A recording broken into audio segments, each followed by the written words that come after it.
Writing ಅದ್ರ ಬಗ್ಗೆ ಎರಡು ಮಾತೇ ಇಲ್ಲ, ಅಷ್ಟು ಚೆನ್ನಾಗಿ ಬಂದಿದೆ movie. And second half was twist ಅಂದರೆ ಟ್ವಿಸ್ಟ್, ಏನು ಕ್ರೇಜಿಯಾಗಿ ಕೊಟ್ಟಿದ್ದಾರೆ ಟ್ವಿಸ್ಟನ್ನ. ಎಕ್ಸ್ಪೆಕ್ಟೇಷನ್ಗಿನ್ನ ನೆಕ್ಸ್ಟ್ ಲೆವೆಲಾಗಿ ಹೋಗಿದೆ. 4 ವರ್ಷ ವೇಟ್ ಮಾಡಿದ್ದು ಓ ಸೂಪರ್ ವರ್ಕ್, ಫ್ಯಾಂಟಾಸ್ಟಿಕ್ ಬರ್ತಂದು ಪಕ್ಕ ಇದೆ. ಎಲ್ಲ ಒಂದು ಸಿನಿಮಾ ಯಾವ ಟಾಪಿಕ್ ಎಪಿಸೋಡ್ ಅಂದರೆ ತಂದೆ ಮಗನ ಸಂಬಂಧನೋ ಎಷ್ಟಿದು ಯಾವ ಟಾಪಿಕ್ ನಿಮ್ಗೆ ಇಷ್ಟ ಆಗಿರೋದು? ಲಾಸ್ಟ್ ವಿಂಟೇಜ್ ಎಷ್ಟು ಬರ್ತಾರಲ್ವಾ, it was super.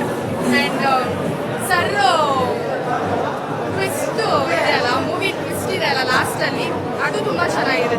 First half ತುಂಬ ಚೆನ್ನಾಗಿದೆ, ಸೆಕೆಂಡ್ ಹಾಫು ತುಂಬ ಚೆನ್ನಾಗಿದೆ. ಮೂವಿ ನೋಡಿದ್ಮೇಲೆ ಅದನ್ನು ಏನು ಹೇಳ್ತಾರೆ, ಮೂವಿ ಸೂಪರ್ ಆಗಿದೆ. ಲೇಡಿ ಆಡಿಯನ್ಸ್ ಯಾಕೆ ನೋಡ್ಬೇಕು ಈ ಸಿನಿಮಾನ? ಲೇಡೀಸ್ ಒಂದು Yash sir is the biggest inspiration ನನಗೆ ಪರ್ಸ್ನಲಿ. ಆ್ಯಂಡ್ ಯಶ್ ಸರ್ ಅಕ್ಕಾಗೆ ಆ್ಯಕ್ಟ್ ಮಾಡಿದಾರಲ್ಲ, ಸೊ ಆ ಪಾತ್ರಕ್ಕೆ ಅಕ್ಕ ತಮ್ಮ ಅನ್ನೋ ಸಂಬಂಧ ಬಂದರೆ ಸೊ ತುಂಬ ಚೆನ್ನಾಗಿರುತ್ತೆ. ಹೆಂಗೆ ಬೆಳೆಸ್ತಾರೆ ಅವ್ರ ತಮ್ಮನ್ನ, ಆ್ಯಂಡ್ ಹೆಂಗೆ ಕರ್ಕೊಂಡು ಬರ್ತಾರೆ ಮೇಲೆ.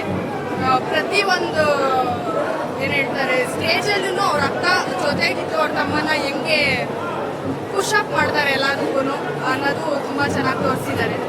ಲೇಡಿ ಆಡಿಯನ್ಸ್ ಅಲ್ಲಿ ಎಲ್ಲರದು ನಿಮ್ಗೆ ಇಷ್ಟ ಆಯ್ತಾ? ರುಕ್ಮಿಣಿ ವಸಂತ್ ಇರ್ಬೋದು, ಸೂಪರ್, ಎಲ್ಲರದು ಚೆನ್ನಾಗಿತ್ತು. ನಾವು ಅವ್ರ ಆ್ಯಕ್ಟಿಂಗ್ ಬಗ್ಗೆ ಮಾತಾಡೋದು ದೊಡ್ಡವರಂತೂ ಅಲ್ಲ, ಬಟ್ ಮೂವಿ ಮಾತ್ರ ನೆಕ್ಸ್ಟ್ ಲೆವೆಲ್ ಆಗಿದೆ. Thank you.